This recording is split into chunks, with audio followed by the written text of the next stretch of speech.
This is a very important visit by Dr. Saliba to Geneva. She's going to explain to you the meetings that we've been having this week and we're going to continue to have. She wanted the opportunity to be able to meet with some members of the Diaspora to answer all your questions.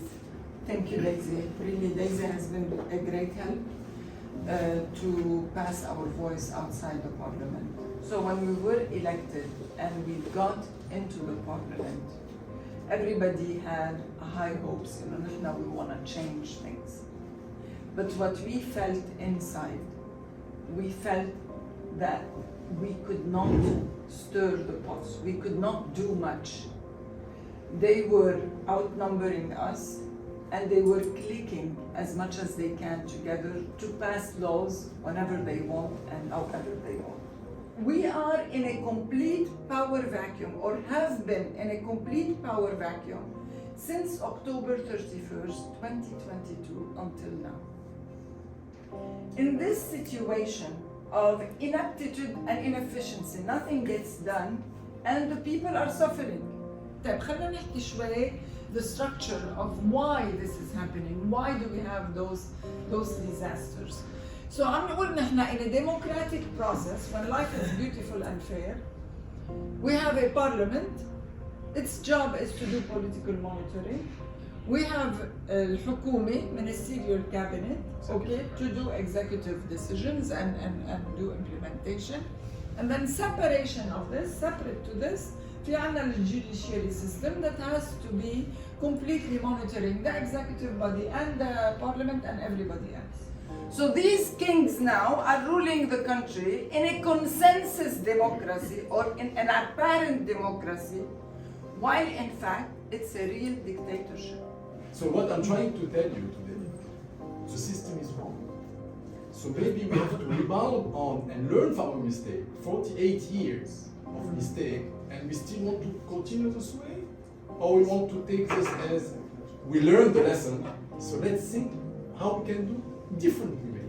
No, the system is very good. The way we're applying it is not right. If the parliament is divided on sectarian, the majority of the parliament, we have some decent people at last, right? But the majority of the parliament is still Hezbollah, Aman, Kuwait, On, and it's still that. At the end of the day, the Lebanese people, because we are divided and we're scared of each other, sectarian, this is like where it leads us. And until we have the leadership, to get leadership, we need to be united. We need to trust a guy in whatever his sect is. When we started talking about the constitution and the democratic process, كلهم طلعوا ضدنا. ليه؟ لأنه عم نقول لهم we don't believe in your vetocracy system. You're exposing them. Exactly. We're saying نحن we don't believe in this consensus democracy لأنه كسرتوا القضاء، لأنه كسرتوا الpolitical monitoring، كسرتوا كل شيء. So, with all due respect, I know that you're lobbying and I think it's an excellent idea. But do you really think that lobbying will make a difference? Because the UN knows. First of all, they need to know why they should be helping us or why they should take a meeting. But because her and Milham are standing on something that they can relate to, the constitution and democracy, that was really important.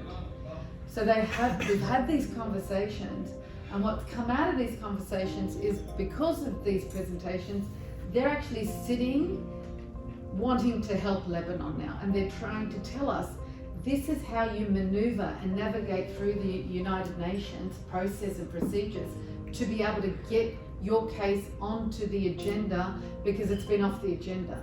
Now that's the value in having these meetings. هن قالوا إنه بيشتغلوا كتير بالبطيء لأنه في كتير عندهم bureaucracy. But once we understand how the system works, we can get through. And this is exactly what we did this time. قعدنا صرنا نفهم شو بدهم يعملوا، كيف بدهم يانا نشتغل، وفسروا لنا. حرام قعدوا معنا أكثر من ساعة وكلهم تشيف وأوفيسر ما بعرف شو، يعني كل واحد عنده تايتل أكبر منه. عطونا وقتهم إنه this is already a lot.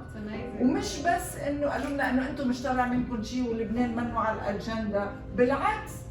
حتى في وحدة قالت لنا نحن بدنا لبنان يكون على الأجندة. The only power we have is the power to have impact on the people. Yeah. Why don't we use this power? What I am disappointed by after the election is we were not able to unite. Even after that, where are we with the TNDN and Diaspora and all of these movements? Where are we with the media to unite all these people?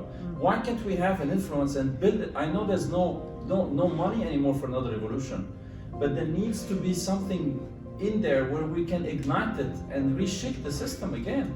Why can't we do that? But what we're getting to, and what we're saying about the diaspora, we have a phenomenal role to play. We need to unite because, as we said, we're just as fragmented as the Lebanese inside, because we do need to get together. We are the sleeping giant and the most powerful lobby group I agree. for Lebanon.